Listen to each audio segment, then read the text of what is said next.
semua menggadaikan bahagianya, digantungin di mana-mana bahagia sehingga nggak dapat bahagia. Kenapa sih itu bisa terjadi?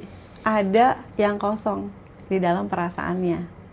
Nah, misalnya pengen anak begitu, suami nurut. Kalau ditanya, kenapa suami nurut bikin bahagia? Kenapa gitu kan ya? Cek deh kebutuhan perasaan teman-teman apa sih? Gitu. Kebutuhan perasaan kita apa? Banyak orang nggak paham loh kebutuhan perasaan. Sehingga kita nggak pernah kasih makan perasaan kita. Kata dia gini, saya itu selalu latihan nafas. Katanya gitu, saya selalu latihan nafas. Iya Bu, nggak apa-apa. Nanti kita perkuat dengan rasa syukur. Saya bersyukur dari zaman dulu. Wah, oke lah. Terus udah saya dengerin aja, saya diam. Bu, kalau Ibu sering bernafas, Ibu sering bersyukur, Ibu nggak stroke. Lah kenapa Ibu stroke begini kalau Ibu sering nafas sama bersyukur? Karena nafas itu Mas, sebenarnya kebutuhan tubuh kita dari ujung rambut sampai ujung kaki. Itu yang dibahas tadi malam. Nah, kebayang ya, dari ujung rambut sampai ujung kaki kita nggak pernah kasih makanan. Makanannya tuh nafas. Makanya tadi teman-teman tarik nafas pelan, hembuskan pelan-pelan, tanpa pola dan tanpa juga tutup mata. Jadi santai aja. Nah, setelah saya terapi, Ibu itu nggak lama juga terapinya, paling sekitar 20 menit gitu. Bisa jalan langsung, Mas.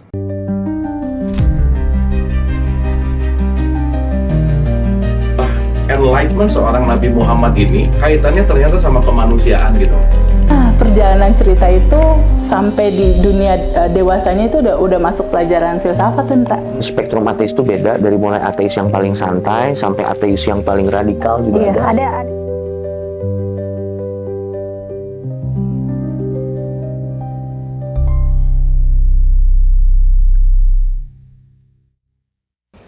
Nah, tapi kan kadang ada sebuah fenomena di mana orang tuh mengejar kebahagiaan, Bu.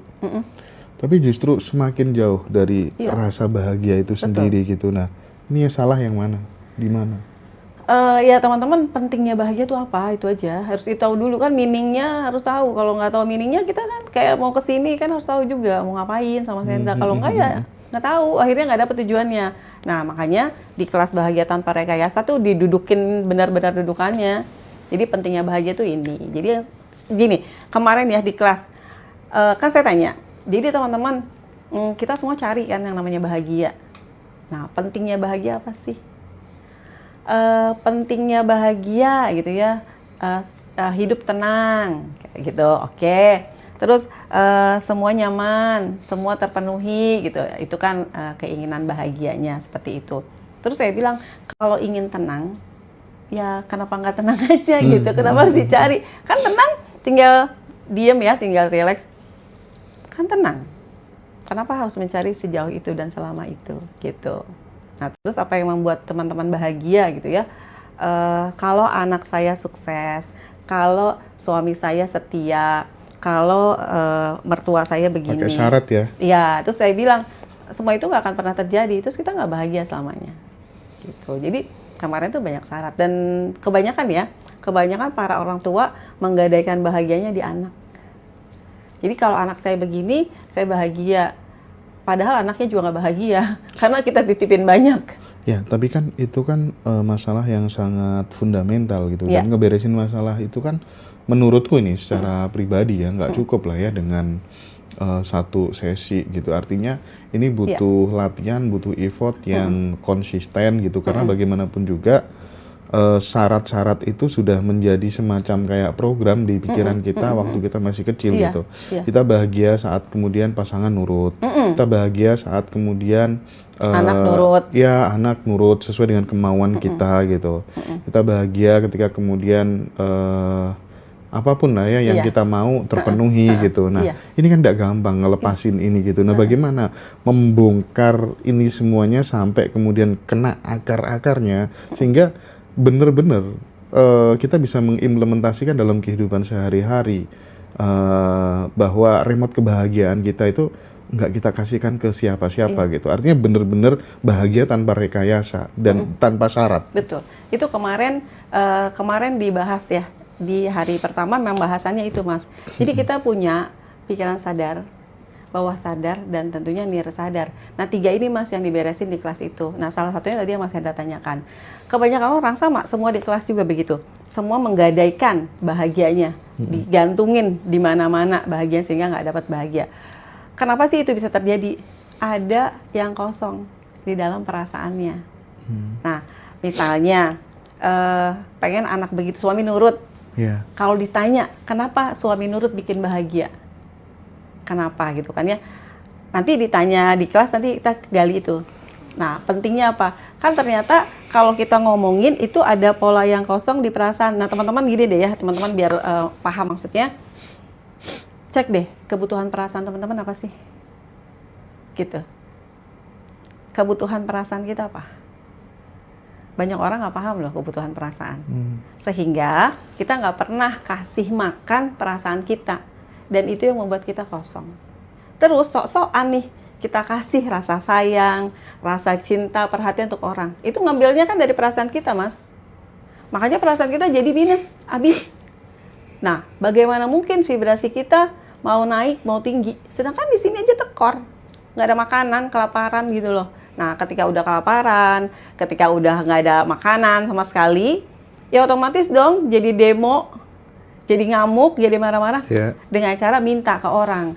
Suami harus nurut, anak harus nurut, teman harus begini, teman harus begitu, si ini ya gitu. Karena di sininya kosong. Jadi dia minta dari orang. Nah, teman-teman nggak butuh teman-teman minta dari orang. Nah, di kelas saya kemarin kita isi itu. Sehingga pelan tapi pasti teman-teman akan tahu caranya. Sehingga nggak butuh lagi bahagia dari orang, kita udah bahagia sendiri. Tetapi ketika kita punya rasa bahagia yang penuh, yang full, yang banyak, kita bisa bagiin ke orang. Dan itu tulus tanpa minta balasan. Kasih aja. Sayang aja. Dia nggak balas saya, nggak apa-apa. Orang kita punya stok banyak. Oh, iya. Nah, jadi kenapa vibrasi yang disebut vibrasi minus, vibrasi kita tuh nggak naik-naik gitu ya. Bu Vera, saya tuh udah bersyukur loh. Iya sih. Kalau ibu bersyukur, ibu nggak stroke, kata saya gitu. Jadi saya pernah ada terapi Mas Hendra. Ibunya nggak bisa jalan, sebagian ya dari paha sini sampai kaki situ nggak bisa diangkat sama sekali. Diangkat, ini kan lurus gini ya, diangkat gini aja nggak bisa. Saya datang, terus dia bilang, nggak loh, Bu Vera terapinya nggak pakai alat, enggak gitu. Kok bisa? Ya Bu, nanti terapinya pakai nafas aja. Dia langsung marah-marah sama saya. Kata dia gini, saya itu selalu latihan nafas. Katanya gitu, saya selalu latihan nafas. Iya Bu, nggak apa-apa, nanti kita perkuat dengan rasa syukur. Saya bersyukur dari zaman dulu. Wah, oke lah. Terus udah saya dengerin aja, saya diam. Bu, kalau ibu sering bernafas, ibu sering bersyukur, ibu nggak stroke. Lah kenapa ibu stroke begini kalau ibu sering nafas sama bersyukur? Karena nafas itu Mas, sebenarnya kebutuhan tubuh kita dari ujung rambut sampai ujung kaki. Itu yang dibahas tadi malam. Nah, kebayang ya, dari ujung rambut sampai ujung kaki ini kita nggak pernah kasih makanan. Makanannya tuh nafas. Makanya tadi teman-teman tarik nafas pelan, hembuskan pelan-pelan, tanpa pola dan tanpa juga tutup mata. Jadi santai aja. Nah, setelah saya terapi, ibu itu nggak lama juga terapinya, paling sekitar 20 menit gitu, bisa jalan langsung Mas. Oh iya? Iya, bisa jalan. Gitu. Banyak klien saya yang stroke bisa jalan. Oke, menarik. Nah, kalau misalnya seseorang udah bisa menemukan kebahagiaan tanpa rekayasa, tanpa syarat, seseorang tuh sudah bisa menemukan kesembuhan tanpa kebergantungan sama obat gitu. Apa yang mulai berubah dari cara pandang orang tersebut terhadap dirinya sendiri, terhadap orang lain, dan mungkin secara lebih kompleks terhadap kehidupan ini? Pada akhirnya semua orang kan merasa hidup tuh indah banget. Semua orang akan merasa, duh enak banget ya hidup gitu. Contoh ya teman-teman yang udah lihat Miss Asi kemarin. Miss Asi itu kemarin ke rumah saya. Dia bilang, Mbak, aku tuh mau ngucapin terima kasih banyak banget. Uang aku nggak habis-habis. Jadi ketika udah selesai dengan diri, yang namanya uang itu datang sendiri. Relasi kita dengan uang tuh diperbaiki sendiri gitu ya? Akan datang sendiri tanpa kita atur-atur, tanpa kita harus action, tanpa kita harus begini begitu. Tiba-tiba aja. Gimana bisa tanpa action bisa datang sendiri? Ya kan memang sebenarnya uang udah Allah sediakan. Gitu ya. Ya contoh ya Mas, contoh gini. Contoh, Miss Asi itu kan dia nggak ya nggak punya seperti orang lain ya, karena kan dia kanker dan badannya kan kurus gitu ya. Tapi dia belajar sama saya, belajar terapi, totok wajah gitu ya. Nah, totok wajahnya tentu beda sama totok wajah orang lain. Saya ada healing saat totok wajah, itu ada cara pelepasan emosi. Nah, Miss Asi, sekarang banyak orang yang mau totok wajah sama dia. Oh. Jadi satu orang bayar 400.000. Iya. Satu orang, kalau 2 orang berapa? 3 orang berapa? Padahal totok wajah nggak lama, cuma 40 menit, paling nggak nyampe 1 jam juga. Oke. Gitu. Oke. Nah, dari skill itu aja dia bilang, aku nggak pernah iklan kayak Mbak Vera. Saya kan nggak pernah ada iklan, Mas. IG saya lihat aja, nggak pernah mencerminkan saya sebagai seorang terapis gitu ya. Iya. Nggak ada, tapi ketika teman-teman yang datang dan terapi ya merasakan hasilnya. Bismillah. Bukan karena saya ya Mas, bukan karena saya, bukan karena teknik saya, bukan. Tapi memang karena teman-teman yang mau membantu diri sendiri. Oke. Itu aja. Saya pikir itu teman-teman. Nanti untuk webinar Aura Charming selanjutnya kita akan info ke teman-teman semuanya. Silakan hubungi Mbak Dara aja. Nomornya udah tercantum di di bio TikTok dan di deskripsi YouTube Ngaji Roso. Dan hari ini mungkin boleh. Testimoni kali ya. Iya. Ini Bu Dia. Iya, silakan Bu Dia. Ini salah satu Bu Dia ini orang yang tahun lalu mau manifestasikan, dia bilang karena Bu Dia ini penggemar Ngaji Roso, Mas. Oh iya? Iya. Oke. Dan dia bilang, Bu Vera, kayaknya Bu Vera harus naik deh ke Ngaji Roso. Karena dasarnya tuh katanya ada di Bu Vera semua. Jadi bagaimana bisa sesuai begini begitu, ini basicnya dari Bu Vera. Silakan Bu Dia. Silakan Bu Dia, Masya Allah. Bu Vera. Iya. Iya. Silakan. Teman-teman, jadi Bu Dia ini yang tahun lalu bilang, Bu Vera harus ke Ngaji Roso deh katanya gitu. Saya bilang, ya Bismillah ya, tapi qadarullah ya Bu, nggak dapat, tapi ya qadarullah, akhirnya Allah Maha Baik mempertemukan kita dengan Mas Hendra hari ini. Gitu. Nah teman-teman, Bu Dia ini terapis. Bu Dia ini akupuntur, ahli akupuntur malah ya, karena beliau sekolah juga akupuntur. Terus bekam, fasdu, apalagi Bu? Banyak banget lah ya. Ada. Ya pokoknya bisa semua deh tentang terapi. Nah, kita tanya Bu Dia ya, perubahan apa sih setelah ikut Aura Charming itu kan ya? Silakan Bu Dia, ceritakan biar teman-teman tahu. Masya Allah teman-teman ya yang ada di Ngaji Roso. Setelah saya mengenal Aura Charming di 2021 ya Bu Vera ya. 2021 saya ngikutin Aura Charming dan saya menjalankan apa yang diberikan Bu Vera ilmunya itu Masya Allah teman-teman. Luar biasa, sangat-sangat bermanfaat sekali khususnya untuk saya sendiri ya. Secara pribadi saya lebih tenang, lebih rileks dalam menjalankan kehidupan sehari-hari yang notabene saya seorang single parent ya, yang Masya Allah, ya. Semua sendiri ya? Semuanya sendiri, tapi Masya Allah saya lebih tenang dengan melakukan teknik-teknik yang ada di Aura Charming. Tekniknya itu sangat mudah sekali dan sangat gampang banget dilakukan ya. Kita bisa rilis dengan apa yang ada di pikiran kita ini, yang menggeluti pikiran kita, sehingga kita ini kadang-kadang ruwet banget ya jalan kehidupan ini ya Bu Vera ya. Tapi dengan kita melakukan detoxnya Aura Charming itu Masya Allah dan Masya Allah. Dan yang paling asiknya banget adalah masalah finansial. Masya Allah banget itu. Untuk masalah uang itu jadi mudah banget Bu Vera. Masya Allah, terima kasih Aura Charming. Masya Allah. Terima kasih Ngaji Roso juga. Ya kan?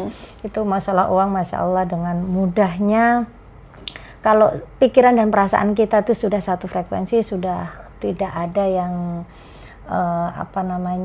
sudah tidak terbebani dengan emosi, dengan kemarahan, dengan itu semua, uang tuh akan datang dengan sendirinya. Oke.